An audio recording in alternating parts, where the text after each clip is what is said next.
Hi again. So what we're going to look at now, Science 10, will be coming up with names if you're given a formula.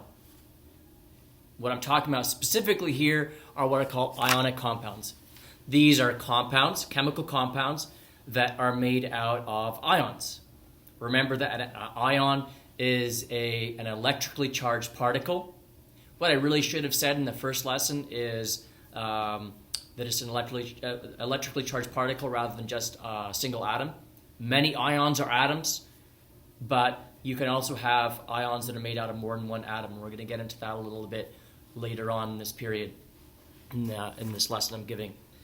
So you'll be responsible, or you've already been responsible for knowing some of these skills about if you're given a name for a compound, give me its formula. If you're giving me a formula, give me the name.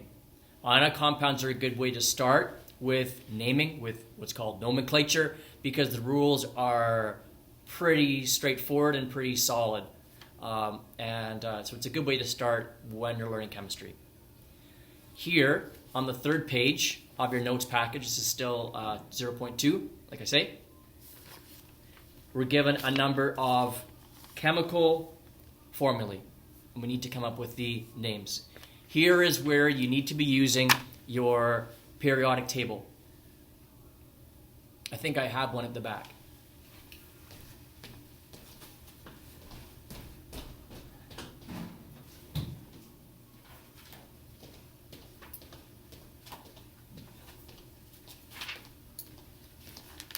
Yes.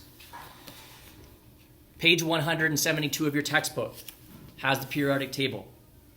You might want to have the dynamic periodic table open for online. You might want to just have your textbook out right now. The textbook is useful to have out in addition to the dynamic periodic table, the online one, because the textbook has the ion charges in it. If you are trying to name a compound, you kind of want those ion charges. And of course you want to know the chemical names from the symbol and the symbol from the chemical names. The first one is ZnCl2. So, well, let's start with the Zn. What's Zn? Some of you might already know that is zinc, but if you don't, that's okay. What you do is you look in your periodic table for that element with that symbol. The symbols are written large, the names are written small. If you scan through here, eventually you're going to find it right there. Zn is zinc. How about the Cl part? If you scan through your periodic table again, you're going to find Cl right there. Cl is chlorine. However, it would be a mistake, a very common mistake, but a mistake, to look at this and call it zinc chlorine. You can't do that because we need to say that it's an ionic compound. We do this by changing the name of the second element just a little bit. The name of the first element, the zinc, stays zinc. But the name of the second element, we have to say it's an ion. It's not just an atom. It's got an extra electron now. It's an ion. As an ion, chlorine is called chloride. This is here on the second page of your notes package. If you've got an element, chlorine, and you add an extra electron to it to make it an ion, it becomes a chloride ion. So ZnCl2 is zinc chloride. Here, I'm going to zero in on what I wrote here.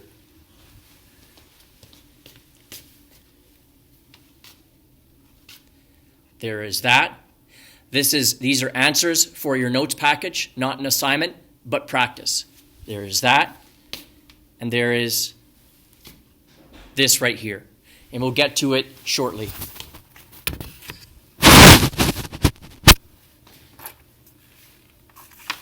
So ZnCl2 is zinc chloride. If you're given a formula, getting a name is normally not too difficult. Not too difficult because those little numbers like the 2 on the ZnCl2, you're not having to worry about those, at least not yet. It's not too hard to work down and to get magnesium fluoride. Find Mg, it's magnesium. Find F, it's fluorine, but we have to call it fluoride. So magnesium fluoride. When we do get down to there's one that says SR, and there's brackets, NO3, 2. What do you do about that? What you need to do there is to recognize that the NO3 is actually an example of an ion, but it's an ion that's not just made of one atom. Many ions are just made of one atom, but some of them aren't. NO3 minus is an example. If you look on page 100 and I believe 92, let me check it. Yes, 192 of your textbook, you're going to see a full list. It looks like this right here. You can find this sort of stuff online as well anyways. Table, just Google table of polyatomic ions. But it's here in your textbook as well. So what is that NO3 thing? Well, on that page, it'll tell you what it is.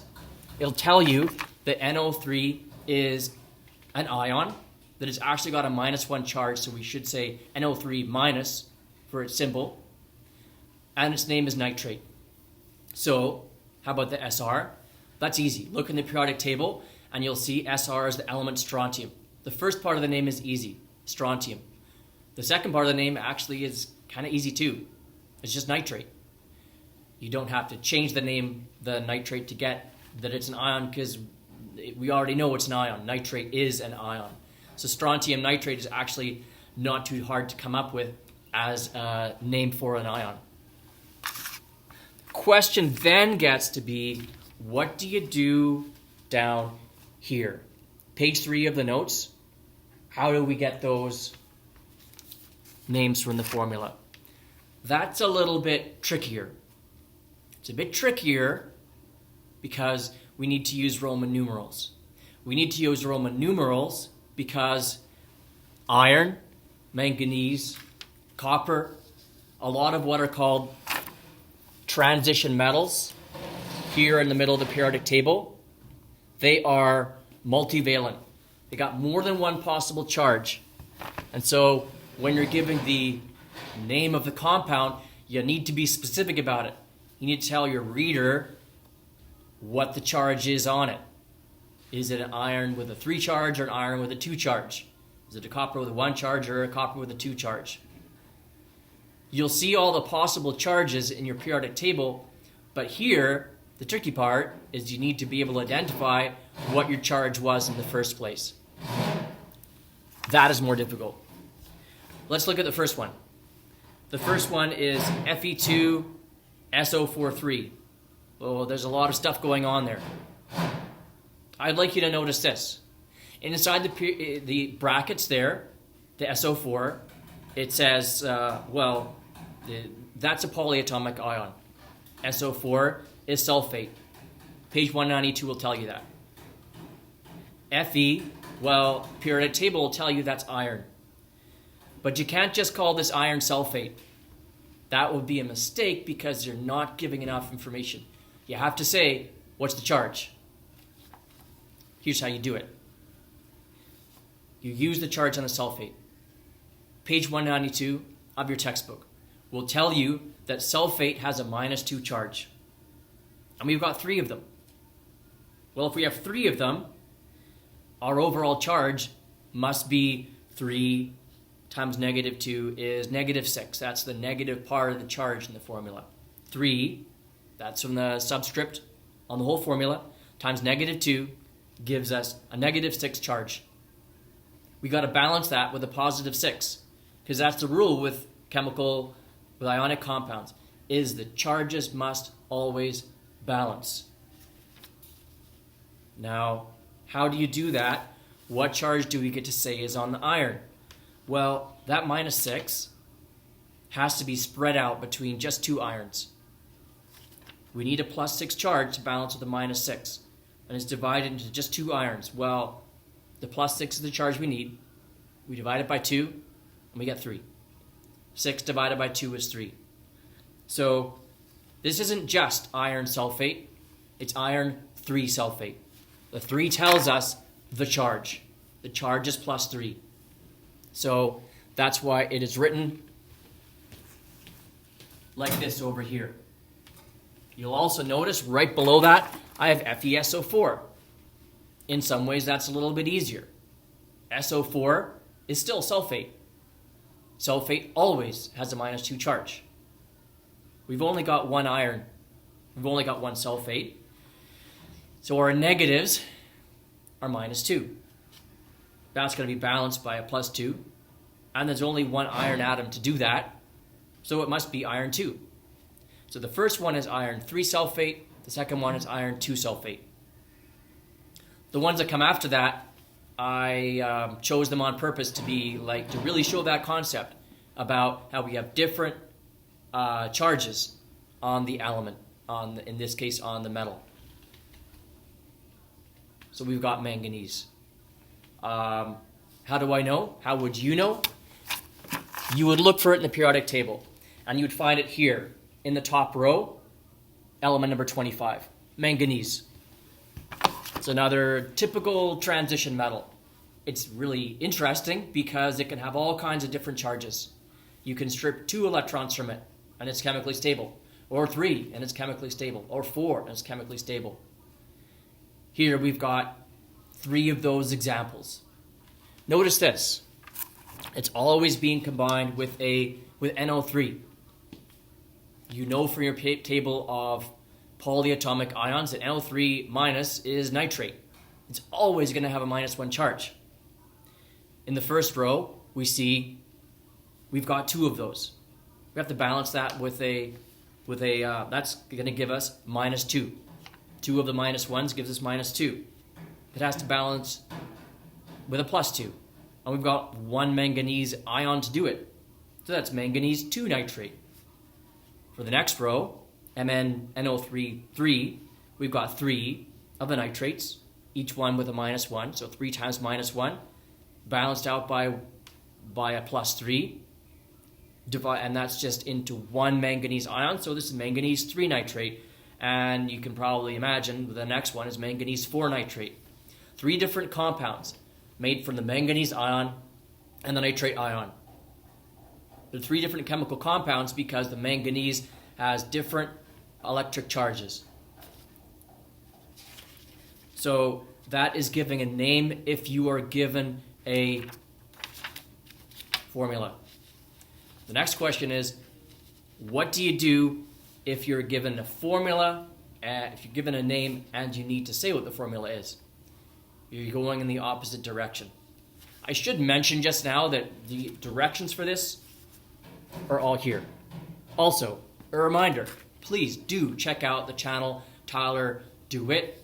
It is a very useful channel. It will help you solve any of these problems anyways. I'm only doing these because these are the ones in my notes package I made for you. Notice this. Over here,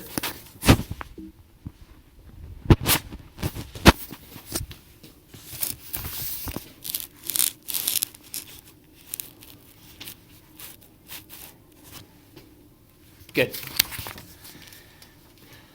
I'm giving a list right here. This is all in the table that I made for you right here. Sodium chloride, some of you will probably already know this, which is fine. You'll probably know already that sodium is Na. And the chloride is Cl. You might know already that it's NaCl. I'm just going to write that there. I'm just going to leave that there and go to the next one and work through this in a bit more detail. Zinc.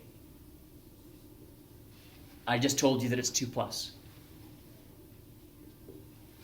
Oxide is oxygen, the ion of oxygen. O2-. Notice this. The Zn is a +2 charge. The O2-, the oxide, is a -2 charge. They balance 1 for 1 already. They have the same charge. So this means this is easy. We don't need any subscripts. Zinc oxide is simply ZNO. Because they have the same charge, we don't need any subscripts. Just like we didn't need any subscripts for NaCl because Na is +1. Chloride is -1. The charge is already balanced. We don't need subscripts. But how about gallium bromide? Well, first of all, you haven't heard of gallium. Where is it in the periodic table? Somewhere towards it's a transition metal towards the right side. The symbol is Ga. So far, so good. I think the charge is +3. I'm going to go check.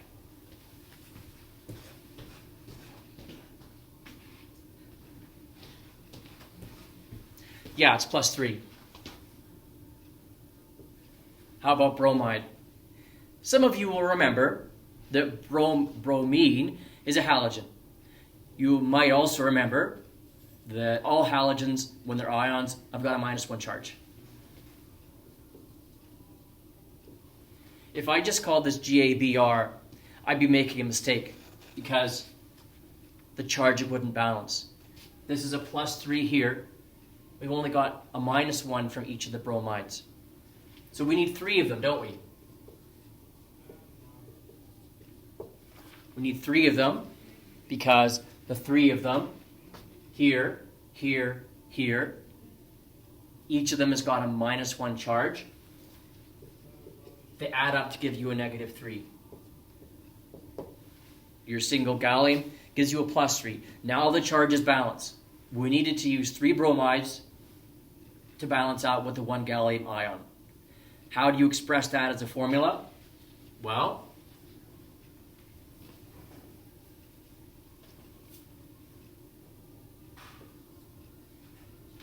by using a subscript.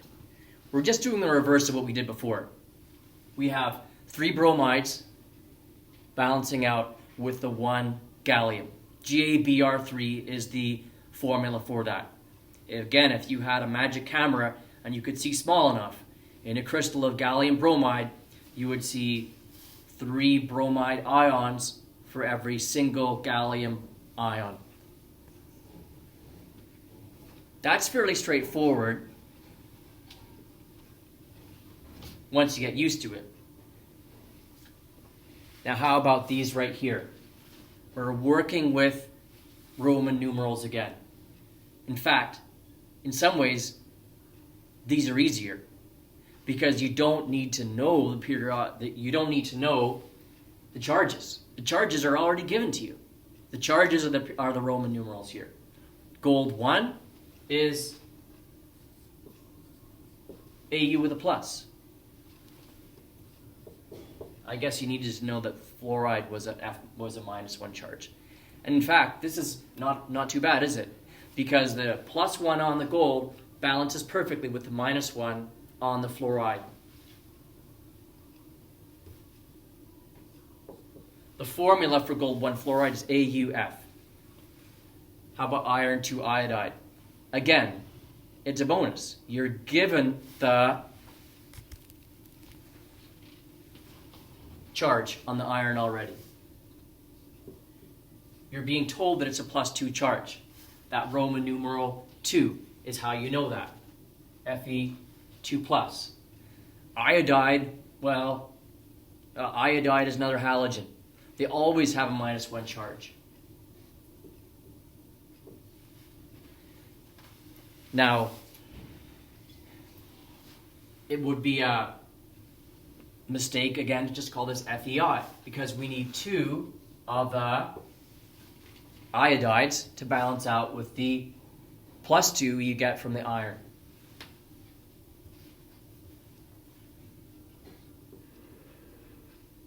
This is an FeI2. I want to remind you of something. These are correct.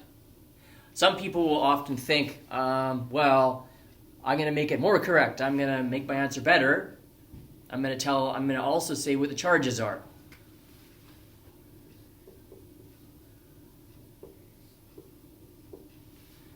Very often I'll see something like this. Fe2+, I-. Yeah, sure, that's iron 2 iodide. But actually, no, it's not.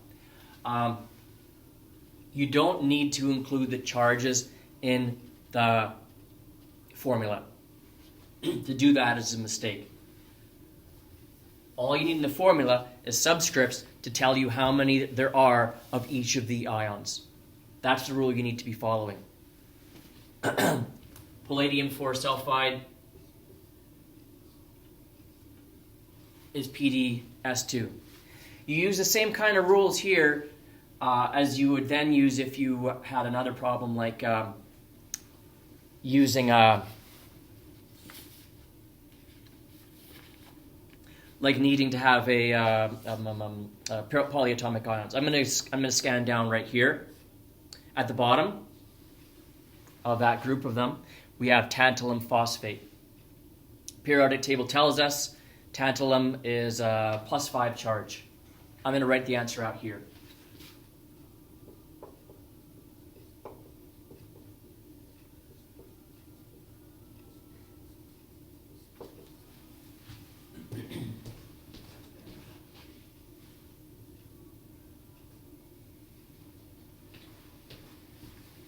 That's a pretty unusual charge to have, a +5 charge. Phosphate is another polyatomic ion, so you're not going to find it in the periodic table.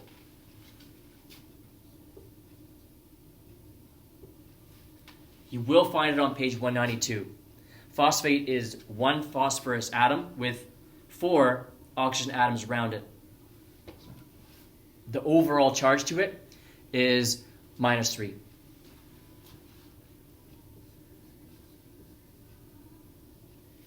So what I've just written out there is Ta with 5+ and PO4 with 3-. So the +5 and the -3 don't balance out. We need to use subscripts because they don't balance perfectly. Now, the shortcut way of doing this, you can use the lowest common multiple method that I mentioned. You can do that, but the shortcut, again, is really simple. It's this. You use for the phosphate, the subscript is the charge from the tantalum. For the tantalum, the subscript is the charge from the phosphate, using like a positive number. So it's going to be this. Ta3 brackets PO4 5. That says Ta3, I'll write that better. Ta3 PO4 5. That is your phosphate. That's the formula for tantalum phosphate. To expand that answer a little bit, well, let's see. If we had 3 of the tantalums, that would give us a +15 charge. We would need to balance that with -15s on the phosphates. Well, let's see now. We have -15. Each phosphate has only got a -3 charge to contribute. So -15 divided by -3 will tell us that we need 5 of the phosphates. Or to work the other way, 5 phosphates, each with a -3, would give us -15. The charges now balance. 3 tantalums gives us a +15 charge. 5 phosphates gives us a -15 charge. The charges balance, and it's Ta3 PO4 5. We don't have any tantalum phosphate in the science lab here, but you should have the skills that you need for learning that, for knowing that naming. That's all I want you to know for today's concept review.